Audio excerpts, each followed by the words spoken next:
श्रीमद् भगवद गीता अध्याय 2 सांख्य योग।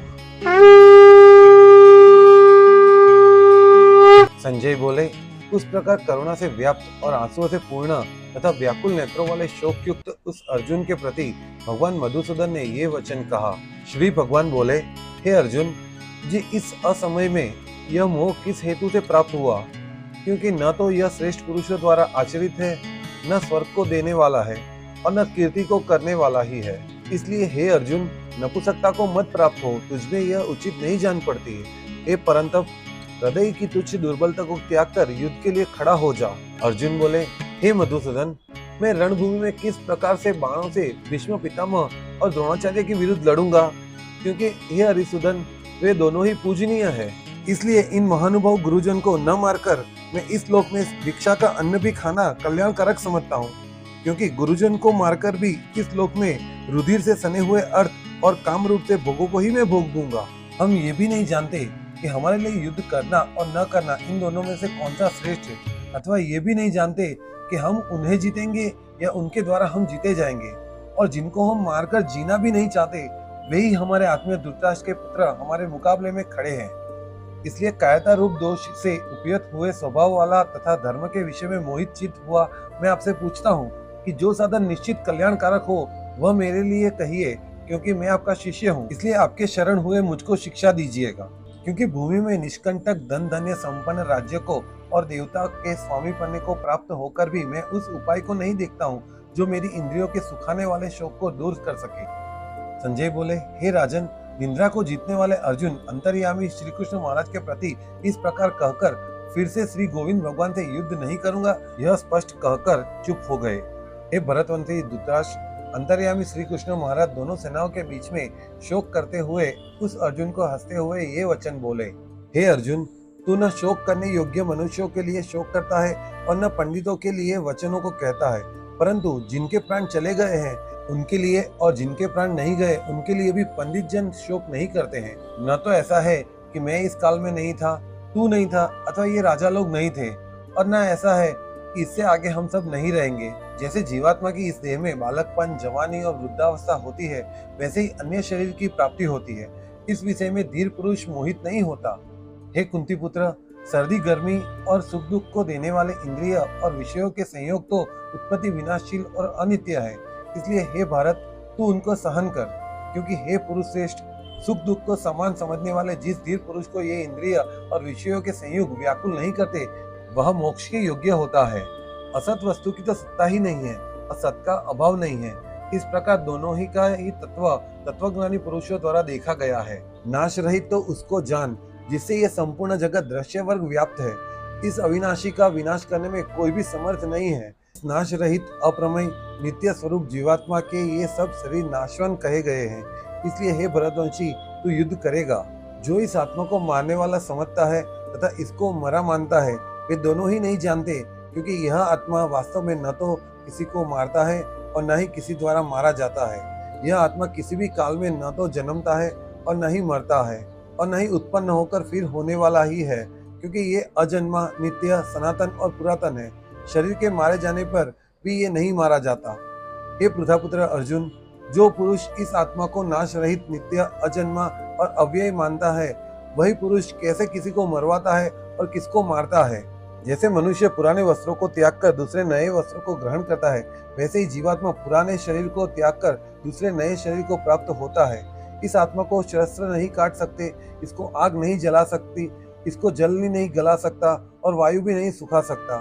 क्योंकि यह आत्मा अछेद्य है, यह आत्मा अदाह्य, अक्लेद्य और निसंदेह अशोष्य है तथा यह आत्मा नित्य, सर्वव्यापी, अचल, स्थिर रहने वाला और सनातन है। यह आत्मा अव्यक्त है, यह आत्मा अचिंत्य है और यह आत्मा विकार रहित कहा जाता है। हे अर्जुन, इस आत्मा को उपयुक्त प्रकार से जानकर तू शोक करने योग्य नहीं है, अर्थात तुझे शोक करना उचित नहीं है।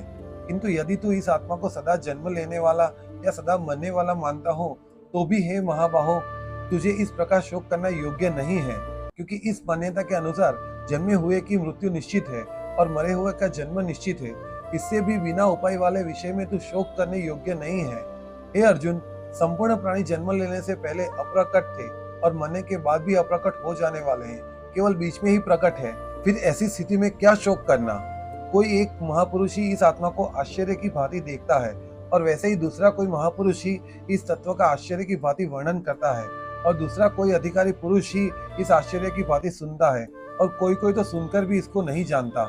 हे अर्जुन, यह आत्मा सबके शरीर में ही अवध्य है। इस कारण संपूर्ण प्राणी के लिए तो शोक करने योग्य नहीं है तथा अपने धर्म को देखकर भी तू भय करने योग्य नहीं है, अर्थात तुझे भय नहीं करना चाहिए, क्योंकि क्षत्रिय के लिए धर्मयुक्त युद्ध से बढ़कर दूसरा कोई कल्याणकारी कर्तव्य नहीं है। हे पार्थ, अपने आप प्राप्त हुए और खुले हुए स्वर्ग के द्वार रूप इस प्रकार के युद्ध को भाग्यवान क्षत्रिय लोग ही पाते हैं, किंतु यदि तू इस धर्मयुक्त युद्ध को नहीं करेगा तो स्वधर्म और कीर्ति को खोकर पाप को प्राप्त होगा तथा सब लोग तेरी बहुत काल तक रहने वाली अपकीर्ति का भी कथन करेंगे और माननीय पुरुष के लिए अपकीर्ति मरण से भी बढ़कर है और जिनकी दृष्टि में तू पहले बहुत सम्मानित होकर अब लघुता को प्राप्त होगा, वे महारथी लोग तुझे भय के कारण युद्ध से हटा हुआ मानेंगे। तेरे वैरी लोग तेरे सामर्थ्य की निंदा करते हुए तुझे बहुत से न कहने योग्य वचन भी कहेंगे। उससे अधिक दुख और क्या होगा। या तो तू युद्ध में मारा जाकर स्वर्ग को प्राप्त होगा अथवा संग्राम में जीतकर पृथ्वी का राज्य भोगेगा। इस कारण हे अर्जुन, तू युद्ध के लिए निश्चय करके खड़ा हो जा। जय पराजय, लाभ हानि और सुख दुख को समान समझकर इसके बाद युद्ध के लिए तैयार हो जा। इस प्रकार युद्ध करने से तू पाप को नहीं प्राप्त होगा। हे पार्थ, यह बुद्धि तेरे लिए ज्ञान योग के विषय में कही गई और अब तू इसको कर्म योग के विषय में सुन। जिस बुद्धि से युक्त हुआ तू कर्मों के बंधन को भली भांति त्याग देगा अर्थात सर्वथा नष्ट कर डालेगा। इस कर्म योग में आरंभ का अर्थात बीज का नाश नहीं है और उल्टा फल स्वरूप दोष भी नहीं है, बल्कि इस कर्म योग रूप धर्म का थोड़ा सा भी साधन जन्म मृत्यु रूप महान भय से रक्षा कर लेता है। हे अर्जुन, इस कर्म योग में निश्चयात्मिका बुद्धि एक ही होती है, किंतु अस्थिर विचार वाले विवेकहीन सकाम मनुष्य की बुद्धियां निश्चय बहुत ही भेदों वाली और अनंत होती है।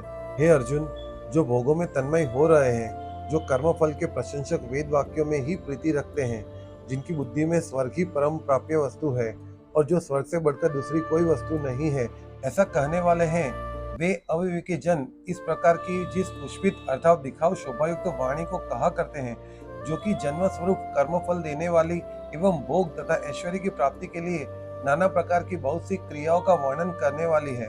उस वाणी द्वारा जिनका चित्त हर लिया गया है, जो भोग और ऐश्वर्य में अत्यंत आसक्त है, उन पुरुषों की परमात्मा में निश्चयात्मिका बुद्धि नहीं होती है। हे अर्जुन, वेद उपयुक्त प्रकार से तीन गुणों के कार्य रूप समस्त भोगों एवं उनके साधनों का प्रतिपादन करने वाले हैं। इसलिए तू उन भोगों एवं उनके साधनों में आसक्तिहीन, हर्ष शोकादि द्वंद्वों से रहित, नित्य वस्तु परमात्मा में क्षित योग क्षेम को न चाहने वाला और स्वाधीन अंतःकरण वाला हो।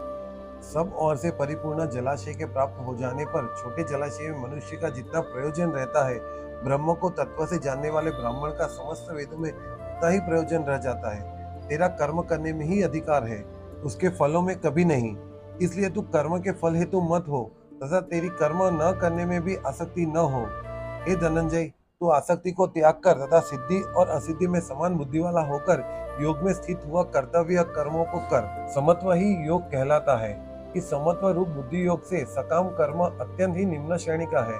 इसलिए हे धनंजय, तू समबुद्धि में ही रक्षा का उपाय ढूंढ अर्थात बुद्धि योग का ही आश्रय ग्रहण कर, क्योंकि फल के हेतु बनने वाले अत्यंत दीन है। समबुद्धि युक्त पुरुष पुण्य और पाप दोनों को इसी लोक में त्याग कर देता है अर्थात उनसे मुक्त हो जाता है। इससे तू समत्व रूप योग में लग जा। यह समत्व रूप योग ही कर्मों में कुशलता है अर्थात कर्म बंधन से छूटने का उपाय है, क्योंकि समबुद्धि से युक्त ज्ञानी जन कर्मों से उत्पन्न होने वाले फल को त्याग कर जन्म रूप बंधन से मुक्त हो निर्विकार परम पद को प्राप्त हो जाते हैं। जिस काल में तेरी बुद्धि मोह रूपी दलदल को भली भांति पार कर जाएगी, उस समय तू सुने हुए और सुनने में आने वाले इस लोक और परलोक संबंधी सभी भोगों से वैराग्य को प्राप्त हो जाएगा। भांति भांति के वचनों को सुनने से विचलित हुई तेरी बुद्धि जब परमात्मा में अचल और स्थिर ठहर जाएगी, तब तू योग को प्राप्त हो जाएगा अर्थात तेरा परमात्मा से नित्य संयोग हो जाएगा। अर्जुन बोले, हे केशव, समाधि में स्थित परमात्मा को प्राप्त हुए स्थिर बुद्धि पुरुष का क्या लक्षण है? वह स्थिर बुद्धि पुरुष कैसे बोलता है, कैसे बैठता है और कैसे चलता है? श्री भगवान बोले, हे अर्जुन, जिस काल में यह पुरुष मन में स्थित संपूर्ण कामनाओं को भली भांति त्याग देता है और आत्मा से आत्मा में ही संतुष्ट रहता है, उस काल में वह स्थित प्रज्ञ हो जाता है। दुखों की प्राप्ति होने पर जिसके मन में उद्वेग नहीं होता, सुखों की प्राप्ति में सर्वथा निष्क्रिय है तथा जिसके राग, भय और क्रोध नष्ट हो गए हैं, ऐसा मुनि स्थिर बुद्धि कहा जाता है। जो पुरुष सर्वत्र स्नेह रहित हुआ, उसे शुभ या अशुभ वस्तुओं को प्राप्त होकर न प्रसन्नता होती है और न द्वेष करता है, उसकी बुद्धि स्थिर है। और कछुआ सब ओर से अपने अंगों को जैसे समेट लेता है, वैसे ही जब यह पुरुष इंद्रियों के विषय से इंद्रियों को सब प्रकार से हटा लेता है, तब उसकी बुद्धि स्थिर है। इंद्रियों द्वारा विषयों को ग्रहण न करने वाले पुरुष के भी केवल विषय तो निवृत्त हो जाते हैं, परंतु उनमें रहने वाली आसक्ति निवृत्त नहीं होती। इस पुरुष की तो आसक्ति भी परमात्मा का साक्षात्कार करके निवृत्त हो जाती है। हे अर्जुन, आसक्ति का नाश न होने के कारण ये प्रमथन स्वभाव वाली इंद्रियां यत्न करते हुए बुद्धिमान पुरुष के मन को भी बलक कर लेती है। इसलिए साधक को चाहिए कि वह उन संपूर्ण इंद्रियों को वश में करके समाहित चित्त हुआ मेरे परायण होकर ध्यान में बैठे, क्योंकि जिस पुरुष की इंद्रियां वश में होती है उसी की बुद्धि स्थिर हो जाती है। विषयों का चिंतन करने वाले पुरुष की उन विषयों में आसक्ति हो जाती है। आसक्ति से उन विषयों की कामना उत्पन्न होती है और कामना में विघ्न पड़ने से क्रोध उत्पन्न होता है। क्रोध से अत्यंत मूढ़ भाव उत्पन्न हो जाता है। मूढ़ भाव से स्मृति में भ्रम हो जाता है। स्मृति में भ्रम हो जाने से बुद्धि अर्थात ज्ञान शक्ति का नाश हो जाता है और बुद्धि का नाश हो जाने से यह पुरुष अपनी स्थिति से गिर जाता है। परंतु अपने अधीन किए हुए अंतःकरण वाला साधक अपने वश में की हुई राग द्वेष रहित इंद्रियों द्वारा विषयों में विवरण करता हुआ अंतःकरण की प्रसन्नता को प्राप्त होता है। अंतःकरण की प्रसन्नता होने पर इसके संपूर्ण दुखों का अभाव हो जाता है और उस प्रसन्न चित्त वाले कर्मयोगी की बुद्धि शीघ्र ही सबकी ओर से हटकर एक परमात्मा में भी भलीभांति स्थिर हो जाती है।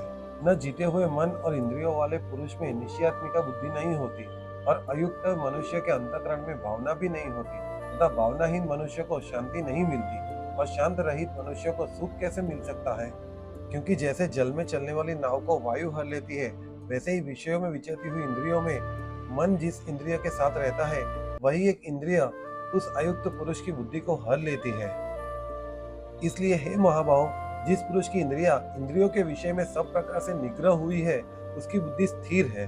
संपूर्ण प्राणियों के लिए जो रात्रि के समान है, उस नित्य ज्ञान स्वरूप परमानंद की प्राप्ति में स्थित प्रज्ञा योगी जागता है और जिस नाशवान सांसारिक सुख की प्राप्ति में सब प्राणी जागते हैं, परमात्मा के तत्वों को जानने वाले मुनि के लिए वह रात्रि के समान है। जैसे नदियों के जल सब ओर से परिपूर्ण अचल प्रतिष्ठा वाले समुद्र में उसके जल को विचलित न करते हुए ही समा जाते हैं, वैसे ही सब भोग जिस स्थित प्रज्ञ पुरुष में किसी प्रकार का विकार उत्पन्न किए बिना ही समा जाते हैं, वही पुरुष परम शांति को प्राप्त होता है, भोगों को चाहने वाला नहीं। जो पुरुष संपूर्ण कामनाओं का त्याग कर ममता रहित, अहंकार रहित, अस्पृहा रहित हुआ विचरता है, वही शांति को प्राप्त होता है, अर्थात वह शांति को प्राप्त है। हे अर्जुन, यह ब्रह्म को प्राप्त हुए पुरुष की स्थिति है। इसको प्राप्त होकर योगी कभी मोहित नहीं होता और अंतकाल में भी इस ब्राह्मी स्थिति में स्थित होकर ब्रह्मानंद को प्राप्त हो जाता है। श्रीमद् भगवद गीता अध्याय 2 सांख्य योग समाप्त।